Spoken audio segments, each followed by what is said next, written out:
berkolaborasi dengan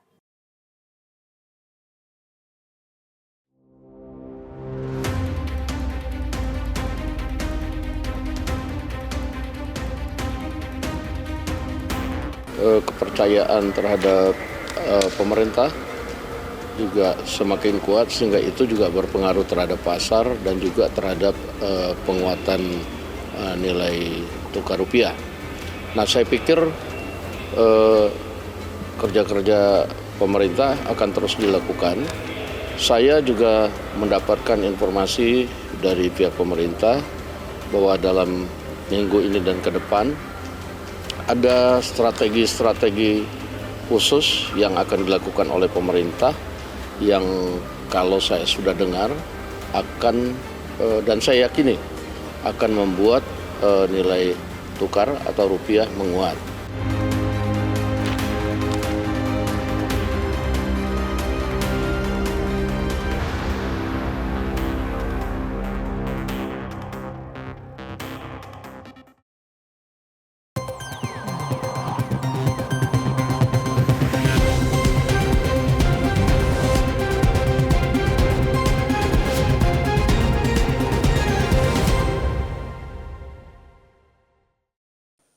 Selamat malam pemirsa, senang sekali saya Andi Muhammad Rizali kembali menemani Anda. Pemirsa, dinamika ekonomi global yang masih menjadi tantangan bagi banyak negara termasuk juga Indonesia.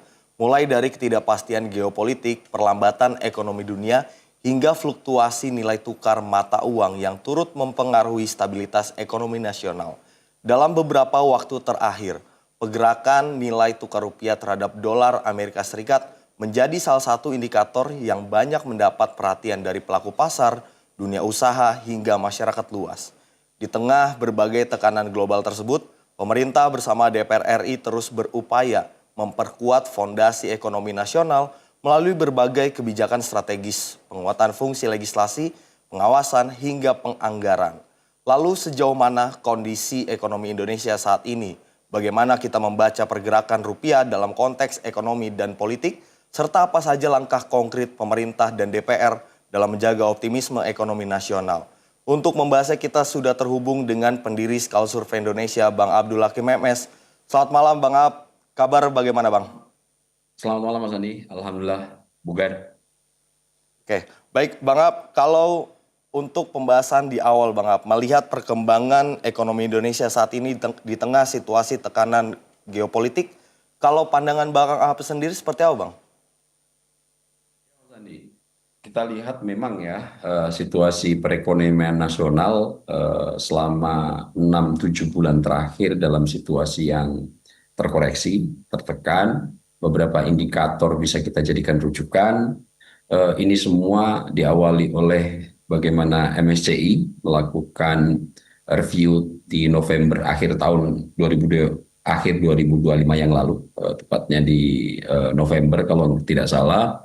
MSCI mengeluarkan review terkait dengan emiten-emiten yang ada di bursa saham kita waktu itu terhadap emiten BRIT kalau nggak salah, Barito Renewable Energy.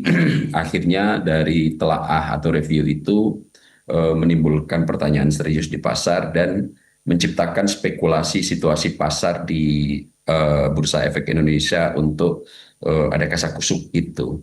Kemudian puncaknya di Januari awal tahun ini itu kemudian MSCI mengeluarkan beberapa pernyataan yang akhirnya itu turut menggoncang pasar saham kita. Waktu itu pasar saham kita kemudian secara bertahap dalam 6 bulan terakhir terus mengalami koreksi. Kalau saya tadi sempat ngecek tingkat volatilitas dari indeks harga saham gabungan kita itu sudah mengalami penurunan atau koreksi sampai 30% sejak Januari sampai tadi Juni ya, tanggal 11-12 yang saya cek yang tadi. Ini semua akhirnya membuat kepercayaan investor baik itu investor luar maupun domestik akhirnya bertanya-tanya, menimbulkan goncangan yang relatif mengagetkan di benak kita semua terkait situasi keekonomian nasional. Belum lagi kemudian kalau kita cari indikator terkait dengan tukar nilai rupiah gitu ya.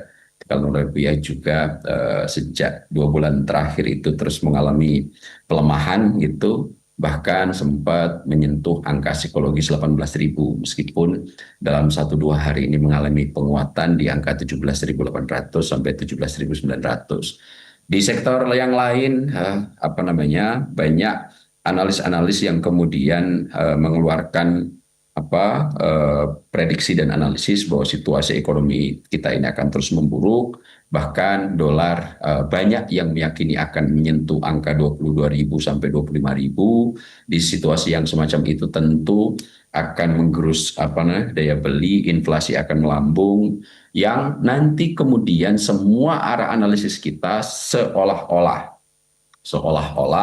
dalam waktu dekat perekonomian kita akan jatuh. Itu yang banyak kita dengar dari berbagai macam analis yang mungkin menjadi bagian dari pihak-pihak yang mengharapkan situasi perekonomian kita tidak baik-baik saja. Nah, memang harus kita akui dengan indikator-indikator yang saya sebutkan tadi, memang situasi ekonomi nasional sedang mendapatkan tantangan serius, dan dari situasi yang tantangan serius ini tentu nanti dampak terhadap kehidupan masyarakat jika benar-benar inflasi nanti tidak bisa dibendung, kemudian ini akan berdampak pada daya beli. Kalau seandainya daya belinya nanti juga akan mengalami penurunan yang cukup luar biasa, tentu ini nanti akan berdampak pula terhadap dunia sektor usaha karena rendahnya tingkat kepercayaan dan ketidakpastian yang terus saja tidak menentu.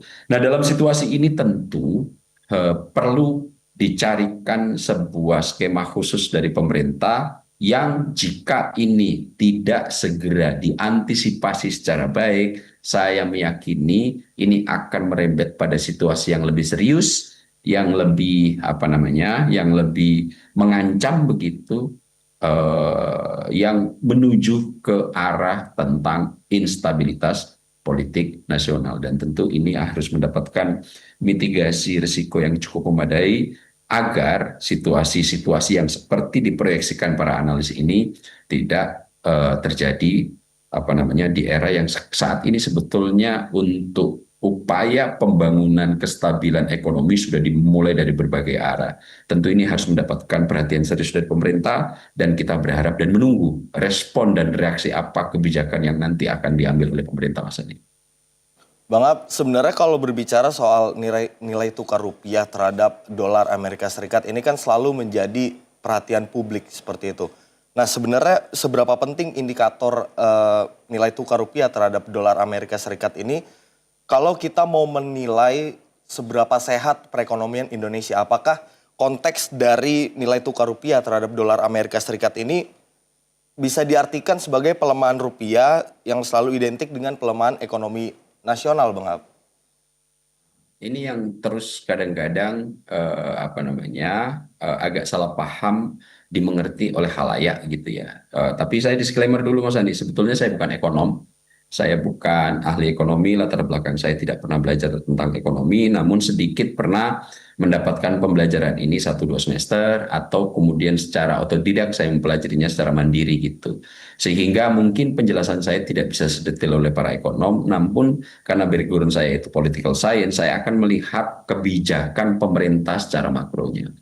Nah, meskipun saya bukan ekonom, sebetulnya salah satu indikator untuk melihat perekonomian sebuah negara tentu terkait dengan valuta kita.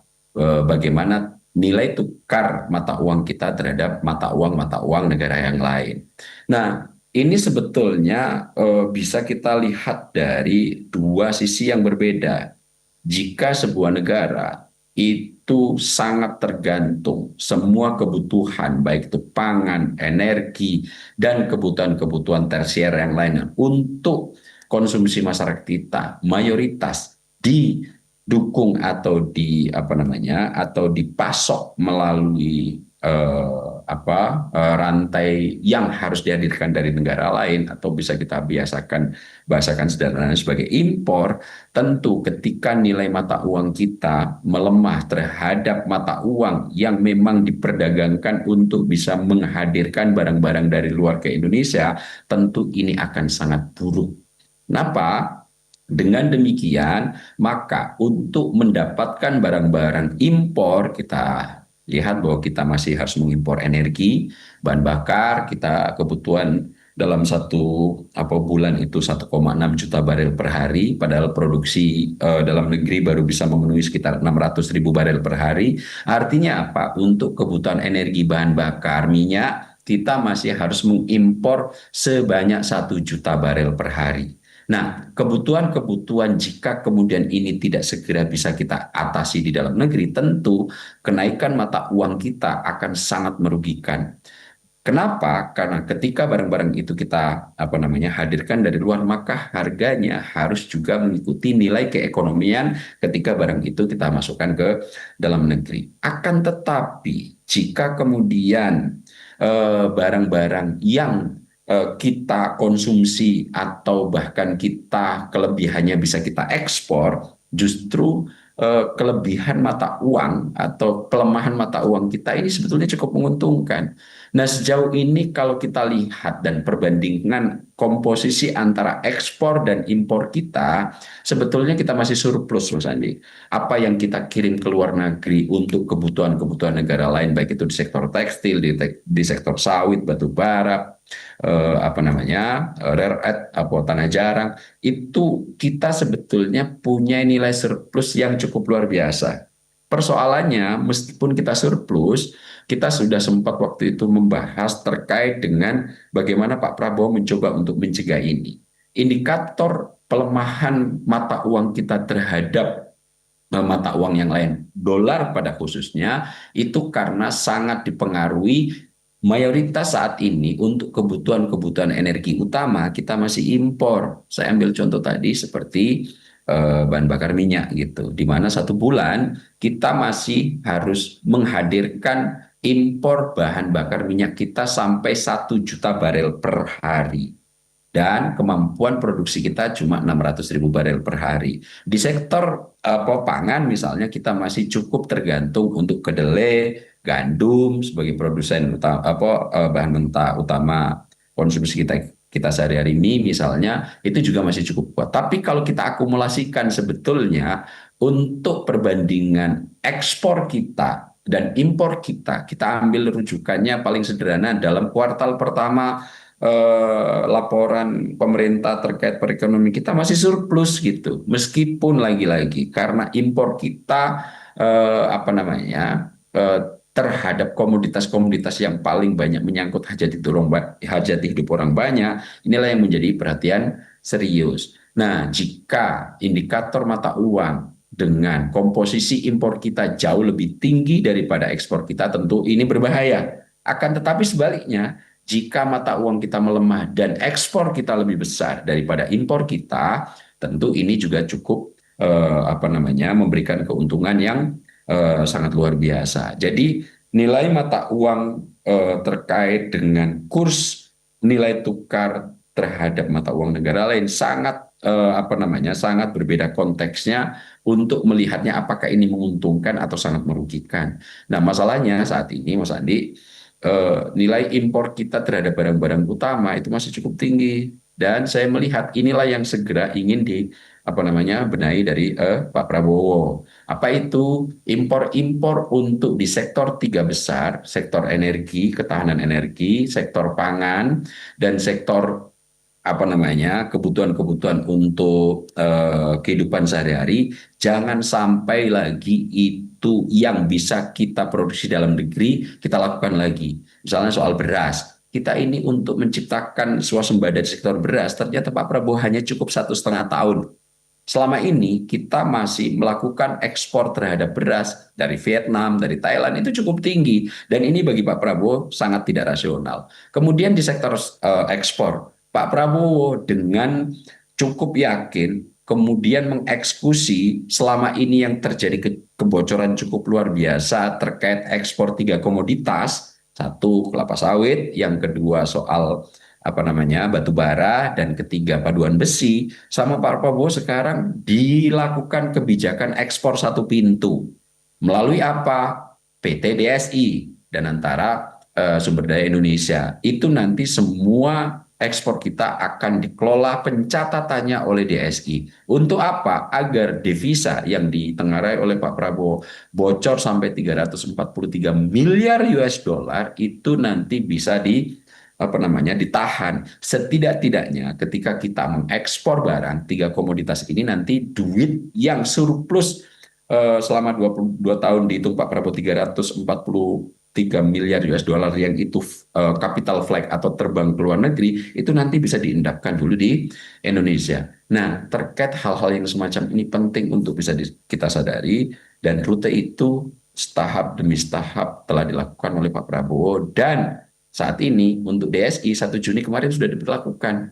Demi apa? Agar meskipun nanti nilai tukar mata uang rupiah kita melemah misalnya terhadap dolar, karena kita tidak memiliki kebutuhan cukup besar untuk melakukan impor, tentu ini tidak akan apa namanya memberikan dampak berlebih terhadap tekanan ekonomi kita. Jadi nilai mata uang kemudian akan dikonversi menjadi rujukan apa namanya ekonomi kita lagi stabil atau tidak, ini sangat tergantung dengan komposisi bagaimana negara ini terkait dengan kebutuhan ekspor dan impornya, Mas Andi.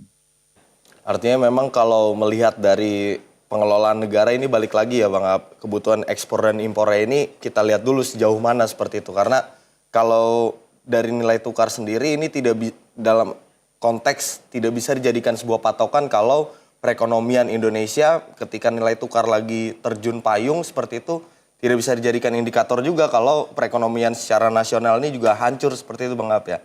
Dan Bang Ab kalau berbicara soal tadi ada PT DSI, kemudian Presiden juga berupaya melakukan ada perbaikan dari sisi perekonomian dalam mengelola perekonomian nasional. Ini nilai tukar rupiah yang saat ini sedang turun menjadi momentum bagi pemerintah dan juga tentunya DPR ini berbuat atau membuat sebuah kebijakan untuk memperbaiki secara pengelolaan ekonomi nasional. Tapi kita akan bahas lebih mendalam lagi Bang Ab, tapi kita harus terpotong jeda dulu pemirsa. Dan jangan kemana-mana pemirsa, karena kalau kita melihat dari pergerakan rupiah yang tidak bisa dilihat secara terpisah, melainkan ini harus dibaca dalam konteks ekonomi global maupun juga kebijakan domestik. Nah, pertanyaannya adalah ketika tekanan global yang terus berlangsung, langkah apa saja yang perlu dilakukan pemerintah dan juga lembaga negara untuk menjaga stabilitas ekonomi nasional? Dan kita akan membahasnya usai jeda, pemirsa jangan kemana-mana, tetap di Sorotan Utama Sinpo TV.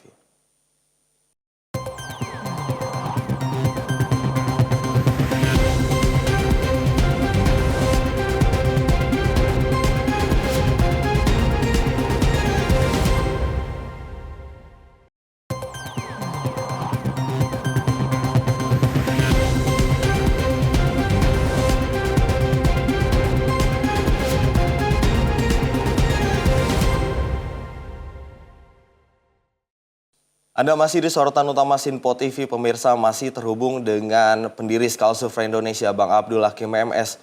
Bang Ab, kembali melanjutkan perbincangan kita. Tadi sempat terpotong jeda dulu Bang Ab. Kalau berbicara soal perekonomian Indonesia, kita pernah mengalami krisis yang cukup membuat pemerintahan kita bergejolak, yaitu tahun 98 hingga Presiden Soeharto harus tanda kutip ditumbangkan seperti itu Bang Ab. Kalau berbicara soal kondisi perekonomian Indonesia saat ini Bang Ab, banyak berseliweran di sosial media berbicara kalau kondisi ekonomi kita melihat dari nilai tukar rupiah terhadap dolar Amerika Serikat ini seperti menuju ke arah krisis tahun 98. Kalau melihat dari laporan Dewan Ekonomi Nasional kepada Presiden pada beberapa waktu lalu, ini menegaskan kalau fundamental ekonomi Indonesia ini jauh kondisinya kalau dilihat dari krisis tahun 98 lalu. Kalau pandangan Bang Ab sendiri melihatnya seperti apa Bang? Banyak analis yang kemudian memproyeksikan apa yang terjadi di Indonesia saat ini itu bisa diperbandingkan secara equal gitu, secara apple to apple dengan situasi yang pernah menggumuli kita pada tahun 97, 98 yang kita semua tahu itu menjadi pemantik dan penanda berakhirnya kekuasaan Presiden Soeharto atau era Orde Baru dengan fase yang kita kenal semua dengan era reformasi gitu. Namun jika kita melihat beberapa indikator, memang tidak disalahkan kalau ada kemiripan, Mas Andi, di mana nilai tukar rupiah pada saat itu juga melemah, kemudian situasi pasar di Bursa Efek Indonesia juga mengalami goncangan, harga-harga kebutuhan pokok, terutama bahan bakar minyak juga melesat tinggi gitu ya. Namun ada beberapa perbedaan yang menurut saya analisis yang dikeluarkan oleh Dewan Ekonomi Nasional menjadi terafirmasi. Situasi 98 dengan situasi yang saya sebut beberapa indikator yang tadi menyebabkan inflasi melejit gila yang akhirnya bangsa atau masyarakat kita agak cukup kesulitan untuk mendapatkan kebutuhan-kebutuhan bahan pokok. Namun di luar indikator-indikator permukaan itu, kita tahu bahwa ada skenario besar, ada tangan-tangan invisible hand gitu yang tidak kelihatan yang memang menjadi aktor di balik terjadinya 98. Akhir-akhir ini analisis semua itu baru bisa menguak apa yang terjadi di belakang layar terkait dengan kasus 98. Tapi memang pada 98 waktu itu saya masih SMA, saya ingat betul meskipun saya ada di jarak yang jauh dari pusat kota, waktu itu saya ada di Gresik karena saya SMA di sana. Lama-lamat saya mendengar dan mengikuti, memang tahun 98 perbedaan utamanya bahkan untuk masyarakat dalam mengakses kebutuhan 9 bahan pokok aja cukup sulit. Harga-harga cukup tinggi, harga makanan pokok, harga beras cukup tinggi, harga telur cukup tinggi, harga minyak goreng cukup tinggi, dan akhirnya sudah cukup tinggi, masyarakat agak cukup kesulitan untuk mengakses benda-benda yang paling pokok untuk kebutuhan sehari-hari. Namun hingga saat ini kita lihat situasi agak cukup berbeda. Dalam sektor yang paling remah di piramida bawah, ternyata untuk 9 bahan pokok tidak terlalu terguncang. Kita masih cukup sederhana untuk bisa mendapatkan telur. Kita masih sederhana untuk mendapatkan beras. Kita masih cukup sederhana untuk mendapatkan bahan pokok. Minyak tidak terlalu melambung tinggi, yang itu adalah basis kebutuhan sehari-hari. Secara fondamen masyarakat lebih kuat. Dan meskipun inflasi relatif naik tinggi, banyak mengarah ke kelas menengah, tapi untuk piramida tengah bawah juga penggerusannya tidak separah 98. Nah, di sektor-sektor yang paling sederhana, meskipun kita dalam situasi global terkait dengan dampak perang terhadap bahan bakar minyak kita, di saat semua negara harus kemudian menyesuaikan harga terhadap penjualan harga bahan bakar minyaknya, kita sebut aja Thailand, Laos, Vietnam, Malaysia, telah menaikkan harga BBM yang cukup luar biasa. Untuk sektor Indonesia, di 2 bahan bakar subsidi masih tetap dipertahankan, bahkan 3, Pertamax, Pertalite, dan solar. Memang beberapa hari yang lalu, akhirnya pemerintah juga memilih langkah lebih realistis untuk Pertamax dinaikkan dari 12.300 menjadi 16.000. Akan tetapi untuk harga Pertalite dan juga harga solar, pemerintah saya dengar sampai akhir 2026 ini akan terus dipertahankan subsidinya. Kemudian bagaimana untuk mengatur fiskalnya? Inilah kemudian beberapa institusi ekonomi dikumpulkan, diajak diskusi bagaimana untuk mengatasi ini semua. Kalau kita lihat memang kenaikan Pertamax ya dari 12.300 menjadi 16.000, tentu ini nanti yang akan tersasar penuh adalah kelas menengah, dan memang beberapa saat terakhir kelas menengah sudah mengalami goncangan yang cukup luar biasa. Ini juga akan menjadi sesuatu yang perlu mendapatkan perhatian penuh dari pemerintah. Akan tapi dalam sektor bawah, akses terhadap kebutuhan pokok, meskipun BBM untuk Pertamax itu naik beberapa hari yang lalu, antrian tumpukan panjang untuk di SPBU juga bukan menjadi pemandangan umum. Memang di titik-titik tertentu ada antrian, tapi itu tidak mayoritas terjadi di seluruh SPBU. Nah, fundamen-fundamen untuk sekelas pondasi paling apa namanya dasar dari ekonomi kita masih cukup kuat. Belum lagi kalau kita lihat dalam pondasi-pondasi perbankan kita beberapa hari terakhir mengalami penguatan harga, kemudian bank-bank himbara telah melakukan koordinasi untuk kredit juga masih bisa disalurkan meskipun katanya apa namanya Bank Indonesia juga harus menaikkan BI rate, akan tetapi ternyata kredit juga masih bisa cukup disalurkan. Kemudian saat ini dengan BI rate kita berharap penjualan-penjualan SBN yang akan digenjot oleh pemerintah ini juga nanti bisa menghasilkan valuta-valuta baru. Ini juga sebetulnya memang situasi yang harus butuh diorkestrasi, Mas Andi. Kejadian atau kondisi ekonomi yang ada saat ini di beberapa tempat sudah mulai memantik indikatornya untuk menghasilkan sedikit tumpukan-tumpukan massa untuk menyampaikan aspirasi atau demo lah gitu. Dalam 2 hari terakhir saya lihat sudah ada mulai pantikan-pantikan dari informasi yang saya kumpulkan untuk mengadakan unjuk rasa misalnya dari kalangan mahasiswa. Akan tetapi dalam situasi yang semacam ini secara pondasi sebagaimana yang disampaikan oleh Den itu secara fundamen kita masih cukup kuat. Situasi kita tidak separah 98, akan tetapi Mas Andi, apakah situasi sekarang sudah extraordinary? Ya, sudah mulai menuju ke extraordinary. Ini dibutuhkan mitigasi, penanganan, dan keputusan serta kebijakan yang pas, karena ini kalau nanti tidak dikelola dengan baik, tentu analisis yang menakutkan yang dikeluarkan oleh ekonom-ekonom ini tentu bisa saja terjadi. Nah, untuk mengatasi ini tentu mitigasi dan pilihan kebijakan yang harus dilakukan pemerintah benar-benar harus dilakukan dengan hati-hati, Mas Adi. Bang Ab, kalau kita berbicara soal tantangan terbesar yang dihadapi oleh pemerintah saat ini dalam menjaga pertumbuhan ekonomi nasional ini sebenarnya apa? Dan kemudian juga kalau kita berbicara soal sentimen yang ada di sosial media ini banyak sekali Bang Ab. Yang salah satu yang saya mau highlight adalah soal hashtag Sell Indonesia. Ini banyak sekali media-media luar juga menggaungkan Sell Indonesia atau gerakan menjual aset-aset Indonesia. Ini apakah ada dampak dari kebijakan, salah satu kebijakan Presiden soal ekspor satu pintu itu Bang Ab? Nah, ini dua hal yang berbeda Mas Andi. Bahwa kalau kita lihat ya, 98 itu keinginan kaum imperialis ekonomi atau kita bahasakan sebagai kaum kapitalis gitu ya, sangat anti dengan proteksionisme. Ketika ada gerakan sel Indonesia, tentu kita tahu arahnya kemana, ini disponsori oleh siapa.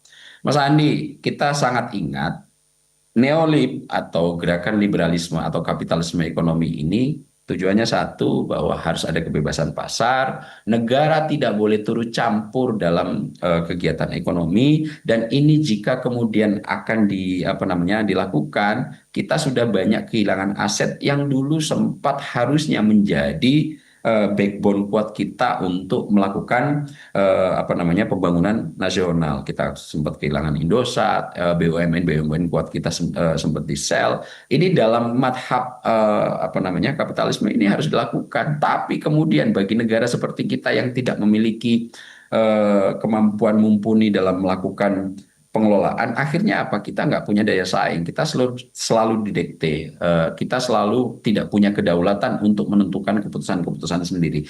Nah, justru inilah yang sebetulnya sedang ditwist oleh Pak Prabowo Subianto.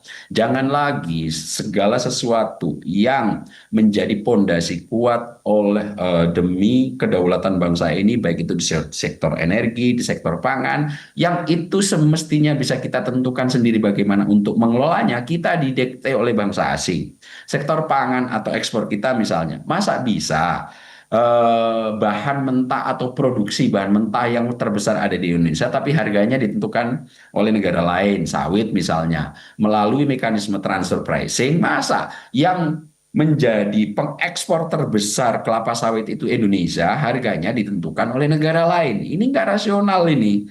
Belum lagi misalnya laporan-laporan under invoicing yang kemudian ngirim berapa, dicatat berapa. Nah, kalau soal gerakan Shell Indonesia dan lain-lain ini kita tentu bisa memahami siapa yang memainkan. Tapi poin saya bukan di situ, Mas Andi. Pengelolaan dalam konteks yang semacam ini dibutuhkan orkestrasi kuat agar semua institusi ekonomi bisa berjalan beriringan, terintegrasi dan satu arah. Jangan sampai dalam konteks yang semacam ini saya bahasakan dalam situasi yang extraordinary. Extraordinary yang saya maksud ini adalah kondisi ekonomi kita menghadapi tantangan cukup luar biasa yang kemudian akan menimbulkan ketidakpastian. Ini kalau tidak ada tata kelola yang sinergis, misalnya antara otoritas pemangku moneter, siapa? Bank Indonesia, otoritas pemangku fiskal, siapa? Menq, otoritas yang melakukan pengelolaan bursa saham, siapa? OJK, otoritas yang melakukan pengelolaan sektor investasi, siapa saat ini? Danantara. Kalau ini nanti mengeluarkan kebijakan yang tidak sinkron dan tidak sinergis, tentu ini akan menimbulkan uncertainty atau ketidakpastian yang memanjang. Dalam situasi extraordinary, indikatornya ada 3, Mas Andi. Nomor 1, krisis atau extraordinary jika kemudian ini ada ancaman serius yang berbahaya yang menyebabkan nanti ekonomi Indonesia kita akan runtuh.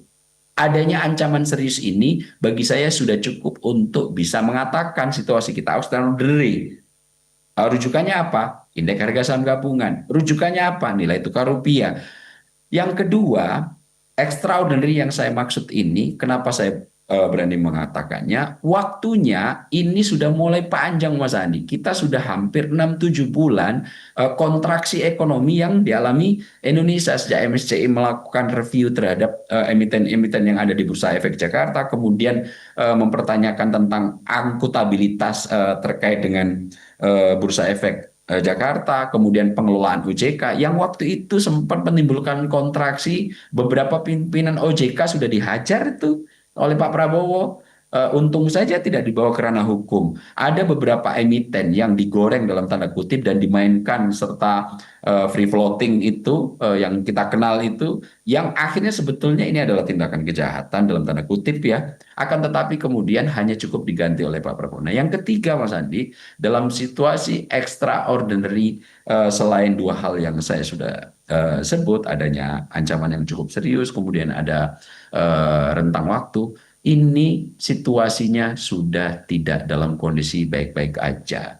Nah, dalam situasi yang semacam ini tentu dibutuhkan orkestrasi yang cukup memadai terkait dengan bagaimana mengelolanya. Makanya, dengan rentang waktu yang sudah cukup panjang ini, saya cukup bisa memahami langkah yang dilakukan oleh pemerintah dan DPR, dan kemudian melakukan koordinasi selama 3 hari berturut-turut, Mas Andi, hanya ngomongin soal perekonomian kita. Saya ingat betul itu tanggal 6, kalau tidak salah, pimpinan DPR salah satu, Bang Dasko gitu, mengumpulkan beberapa entitas perwakilan unsur pemerintah. Kalau nggak salah waktu itu ada Gubernur BI, kemudian ada Ketua OJK, CEO Danantara, kemudian ada Mensesnek dan Menq untuk melakukan pembicaraan bagaimana evaluasi pertumbuhan ekonomi ke depan. Tanggal 6 itu hari Sabtu, Mas Andi, waktu libur, itu kemudian Bang Dasko mengumpulkan beberapa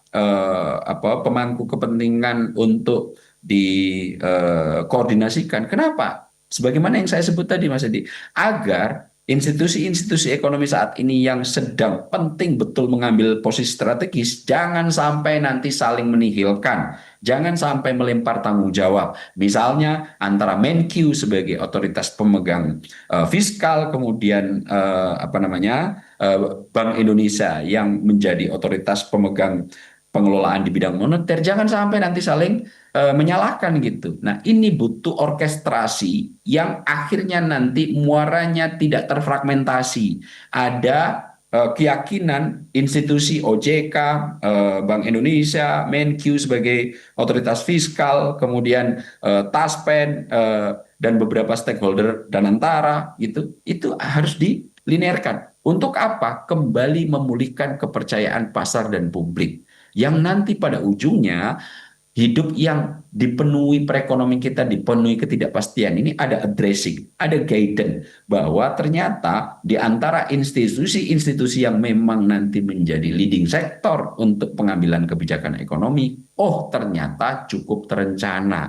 Nah, dalam tanggal 6 sudah dikumpulkan, hari Seninnya kalau nggak salah tanggal 8 Profesor Sumidyo Ahmad juga Bang Dasko itu mengumpulkan beberapa stakeholder yang lain tanggal 8 dan tanggal 9 kalau tidak salah otoritas dari Bank Himbara dikumpulkan, kemudian dari Menteri ESDM yang akan melakukan pengelolaan terkait dengan pengelolaan ekspor satu pintu dipertemukan dengan CEO dan antara Pak Doni Oskaria. Buat apa ini semua? Diorkestrasi agar ketidakpastian dan kepercayaan pasar serta publik yang saat ini sangat tergerus ini bisa dikembalikan gitu.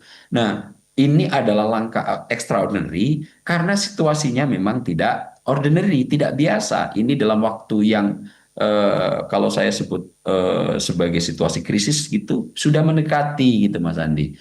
Nah, langkah-langkah yang seperti dilakukan oleh Bang Dasko untuk segera melakukan orkestrasi tunggal dalam arti agar tidak tumpang tindih kebijakan antara satu institusi dengan institusi yang lain, ini saya cukup mengapresiasi. Karena selama 6 bulan terakhir saya lihat agak tercerai-berai itu. Mulai dari akhir November, Januari, awal tahun 2026, Februari, Maret, April, Mei. Ini situasi perekonomian belum ada guidance yang akhirnya nanti membuat pasar yakin bisa percaya serta untuk menjawab uncertainty atau ketidakpastian yang saat ini membumbung tinggi. Ini butuh addressing, ini butuh guidance, ini butuh hal-hal yang paling penting untuk dikemukakan oleh pemerintah agar ini bisa mendapatkan rute. Oh, pemerintah kira-kira larinya kemana sih?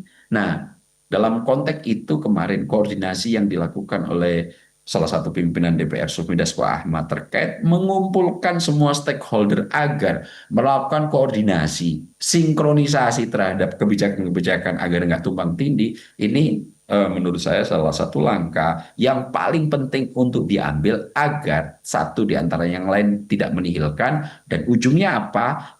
Untuk segera mengembalikan kepercayaan pasar yang saat ini tergerus, serta meyakinkan publik bahwa pemerintah akan bekerja secara proper, prudent, dan proporsional dalam menghadapi situasi perekonomian kita yang tidak biasa ini. Tentu hal-hal yang semacam ini perlu diperbanyak dan semoga kalau saya lihat hasil dampak terhadap pasar cukup positif Mas Andi. Yang awalnya nilai rupiah mendekati psikologi 18.000 bisa turun menguat di angka 17.800 sampai 17.900 dan bahkan indeks harga saham gabungan kita sejak koordinasi ini dilakukan dan orkestrasi ini mulai dijalankan itu indeks harga saham gabungan kita bahkan sempat menguat sampai 7,5%. Nah, tentu hal-hal yang semacam ini harus dilakukan secara lebih serius, koordinasinya terarah sehingga sinkronisasi untuk menjawab kepercayaan dan ketidakpastian ini firm dilakukan oleh pemerintah. Baik, Bang Ab, kita akan membahas lebih spesifik lagi bagaimana peran parlemen kemudian langkah-langkah yang dilakukan. Tentunya kalau yang tadi Bang Ab sudah sempat jelaskan di akhir-akhir Bang Ab soal langkah yang dilakukan oleh pimpinan DPR RI Dasko dalam mengawal berbagai kebijakan strategis yang berkaitan dengan penguatan ekonomi di Indonesia. Tapi kita akan bahas usai jeda, maaf pemirsa jangan kemana-mana, tetap di Sorotan Utama Sinpo TV.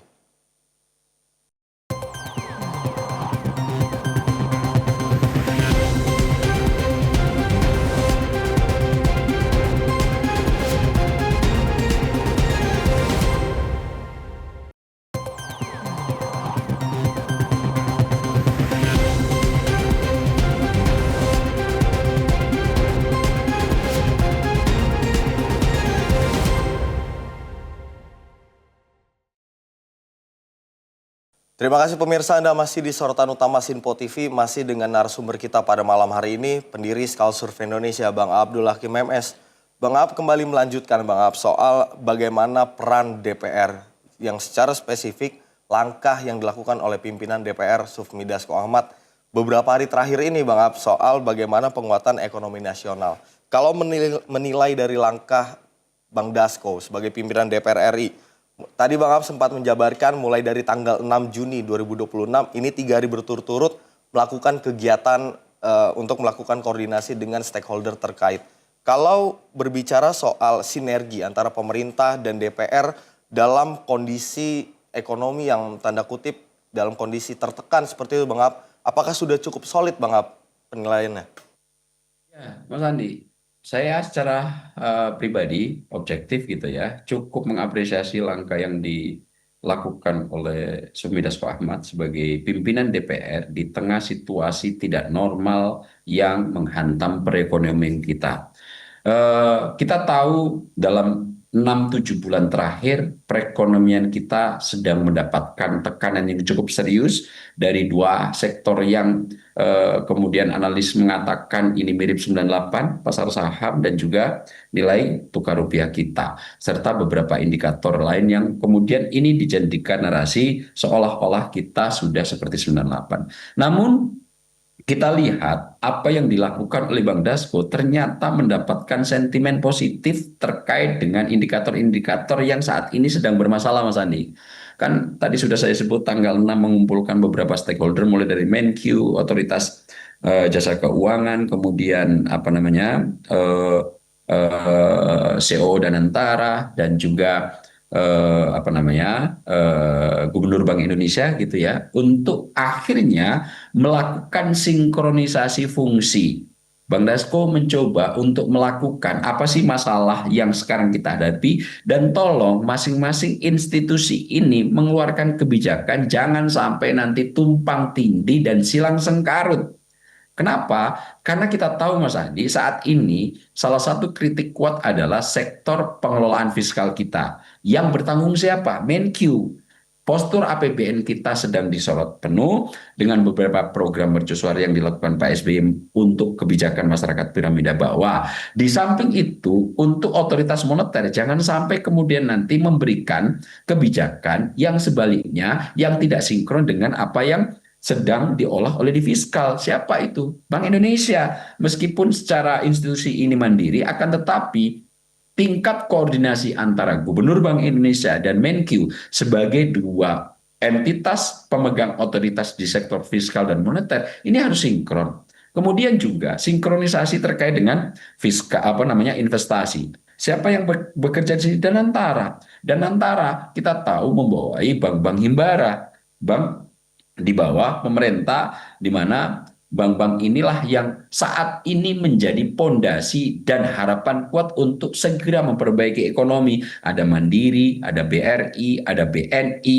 ada BTN yang di hari kedua kemudian di tanggal 9 setelah tanggal 6, tanggal 8 itu dikumpulkan juga oleh Bang Dasko sebagai pimpinan DPR. Nah, kemudian juga bagaimana nanti untuk agar devisa kita capital flight-nya segera bisa kita cegah dan kita sumbat. Waktu itu Bang Dasko juga mengumpulkan Menteri SDM Pak Bahlil Lahadalia dan juga CEO Danantara Pak Antonius Karya untuk segera mengaplikasikan ini. DSI segera diberlakukan yang sudah tereksekusi mulai tanggal 1 ini agar bagaimana sinkronisasi dengan pengurusan fiskal standar moneter kita nanti secara lebih lanjut. Dan akhirnya di tanggal 10-11 kita sudah melihat hasil koordinasi itu Mas Andi. Coba cek di tanggal 10, 11, dan 9 reaksi pasar dari indeks harga saham gabungan kita positif Mas Andi. Naik sampai 7,5%. Di hari berikutnya naik sekitar 3%. Hari ini kalau nggak salah juga posisinya positif untuk indeks harga saham gabungan kita. Kemudian di sektor nilai tukar rupiah kita relatif menguat. Yang awalnya mendekati angka psikologis 18.000 sudah mulai mengalami penguatan di 17.800, 17.900. Artinya apa? Extraordinary situation require extraordinary coordination, Mas Andi. Dalam situasi yang tidak normal, dalam situasi yang luar biasa, diperlukan pengelolaan koordinasi yang juga luar biasa. Jangan sampai nanti pengelolaan yang biasa itu dilakukan terhadap situasi yang luar biasa, yang kayak begini-begini ini nanti akan terbalik-balik. Nah, saya agak cukup geli gitu ketika melihat koordinasi yang dilakukan cukup cekatan dalam situasi extraordinary yang dilakukan oleh pimpinan DPR ini kemudian dianalisis dengan pakai pendekatan yang ordinary gitu. Pendekatannya biasa-biasa saja. Misalnya saya kasih contoh ke Mas Andi. Kalau Mas Andi keluar rumah apa namanya agar kakinya tidak terkena paku, tidak terkena kerikil, Mas Andi akan memakai perlindungan apa? Sepatu mungkin kan, sandal. Akan tetapi Mas Andi sekarang nih ada di studio, tiba-tiba gempa. Kemudian Mas Andi dalam posisi yang tidak pakai sepatu. Apakah prosedur pertama harus pakai sepatu yang proper dulu baru lari? Pasti situasinya karena extraordinary itu tidak bisa dilakukan dengan ordinary yang harusnya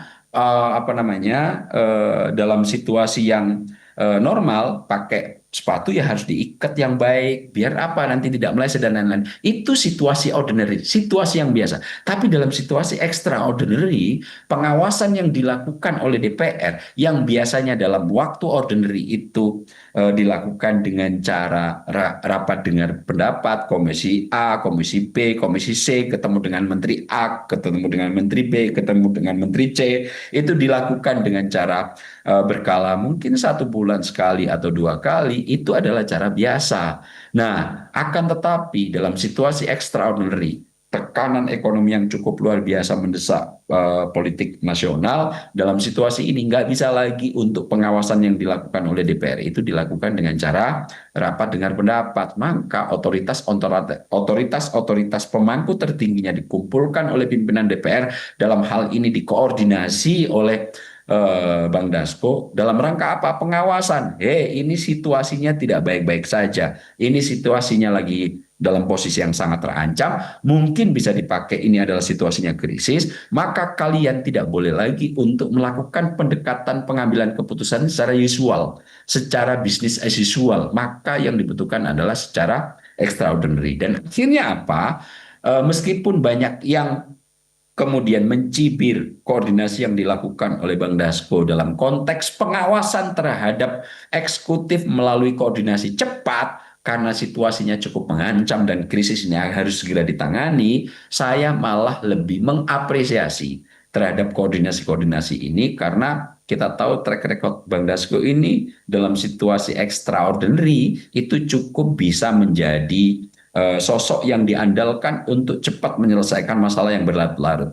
Mas Andi mungkin masih ingat terkait dengan sengketa 4 pulau yang ada di Sumatera dan Aceh yang waktu itu sempat akan mengancam disintegritas bangsa. Aceh cukup mulai mempertanyakan ulang untuk bergabung dengan Negara Kesatuan Republik Indonesia gara-gara 4 pulau yang memang secara historis itu milik Aceh akan mencoba untuk dimasukkan ke wilayah Sumatera Utara. Siapa yang bisa menyelesaikan? Akhirnya itu dalam waktu cepat. Bang Dasko sebagai pimpinan DPR harus turun tangan. Nah, situasi extraordinary yang semacam ini, sebetulnya saya cukup bisa mengapresiasi karena indikatornya bisa kemudian kita lihat apa yang dikeluarkan kebijakan-kebijakan dari institusi yang sudah dikoordinasi oleh pimpinan DPR searah. Dan ini ujungnya apa, Mas Andi? Bisa cepat mengembalikan kepercayaan pasar, dan juga bisa nanti memberikan kepercayaan terhadap publik yang nanti akan menjadi bantalan menjawab rute ketidakpastian ekonomi kita yang masih dipertanyakan oleh kalangan pasar dan juga publik. Tentu hal-hal yang semacam ini, lagi-lagi Mas Andi secara pribadi saya mengapresiasi koordinasi cepat karena situasinya tidak biasa apa yang dilakukan oleh pimpinan DPR Sukmi Dasko Ahmad dalam mengumpulkan untuk dalam rangka pengawasan juga ternyata memberikan dampak yang positif terhadap pasar dan publik, Mas Andi. Bang Ab, sedikit saja sebelum kita mengakhiri program sorotan utama pada malam hari ini. Kalau berbicara soal pentingnya stabilitas politik yang ada di parlemen, seberapa penting sebenarnya bagi iklim investasi kemudian dan juga kepercayaan pasar? Karena ada beberapa persoalan, lagi-lagi sosial media, soal ada kritisi soal langkah yang dilakukan oleh pimpinan DPR RI Sufmi Dasko Ahmad ini, Bang Ab. Sedikit saja, Bang Ab. Ya, Mas Andi, hal yang paling ditakuti dunia usaha itu adalah uncertainty, ketidakpastian. Ini butuh guidance, ini butuh addressing. Kenapa? Karena uncertainty akan membawa dampak spekulasi yang nggak karu-karuan arahnya. Nomor dua, di situasi uncertainty akan hanya bisa dikembalikan pada jalurnya jika pelaku pasar dan publik itu ada rasa kembalinya trust, kepercayaan. Jadi dua hal ini bagi dunia usaha dan publik menjadi jangkar utama pengelolaan ekonomi. Satu apa? Ketidakpastian harus dikelola dan diberikan guidance, diberikan panduan bagaimana rute pemerintah yang harus dijalankan. Kemudian yang kedua adalah institusi-institusi yang terpercayalah yang akan kemudian menghadirkan situasi ketidakpastian itu, diberikan sinyal untuk dimitigasi serta diasuh dan diarahkan pada proyeksi-proyeksi yang telah ditentukan. Jadi untuk membangun dua hal ini, satu dibutuhkan integritas institusi, yang kedua Mas Andi dibutuhkan leadership dalam situasi krisis. Nah, leadership ini sangat berpengaruh terhadap terciptanya kembali kepercayaan dan memandu atau menjadi guidance untuk menghadapi uncertainty atau situasi ketidakpastian. Dan dalam sektor-sektor ini saya melihat apa yang dilakukan oleh Prabowo Subianto patut kita katakan, saya secara pribadi ini adalah punya integritas, dan apa yang dilakukan oleh Sufmi Dasko Ahmad dengan mengkoordinasi semua yang telah dilakukan sebagaimana kita lihat dari tanggal 6 sampai tanggal 9 cukup membawa dampak positif. Artinya leadership dalam situasi krisis ini menjadi pertaruhan serius untuk perbaikan ekonomi nasional ke depan, Mas Andi. Baik, artinya dari pemerintah, kemudian DPR juga sudah solid, dan kita harapkan juga masyarakat Indonesia juga tentunya menjaga optimisme seperti optimisme yang sudah dirajut oleh pemerintah dan juga DPR untuk keluar dari tekanan ekonomi yang saat ini memang kondisinya sedang tidak baik-baik saja di tengah kondisi tekanan ekonomi global yang tidak pasti. Bang Ab, sekali lagi terima kasih banyak sudah memaparkan berbagai analisisnya. Tentunya kita berharap kondisi yang sedang kita alami saat ini tentunya dibawa kepemimpinan Presiden Prabowo Subianto kita bisa keluar dengan baik-baik saja, dan tentunya pembangkit ekonomi nasional kita bisa lebih maju ke depannya. Sekali lagi pendiri Skala Survei Indonesia Bang Abdul Hakim MS, terima kasih banyak Bang. Sehat selalu Bang. Terima kasih Mas Andi. Ya pemirsa, dari pembincangan malam kita ini dapat memahami bahwa stabilitas ekonomi nasional tidak hanya ditentukan oleh faktor-faktor ekonomi semata, tetapi juga dipengaruhi oleh stabilitas politik, efektivitas kebijakan pemerintah, serta dukungan dan tentunya pengawasan yang dilakukan di parlemen. Di tengah berbagai tantangan global, sinergi antara pemerintah, DPR, pelaku usaha, dan tentunya masyarakat menjadi modal penting agar bangsa kita mampu menjaga pertumbuhan ekonomi, memperkuat nilai tukar rupiah, serta meningkatkan kesejahteraan rakyat. Tadi terima kasih juga kepada narasumber kita Bang Abdul Hakim MS atas berbagai pandangan dan juga analisisnya yang telah dibagikan kepada kita semua. Pemirsa, saya Andi Muhammad Rezaldi pamit undur diri. Selamat malam. Sampai jumpa.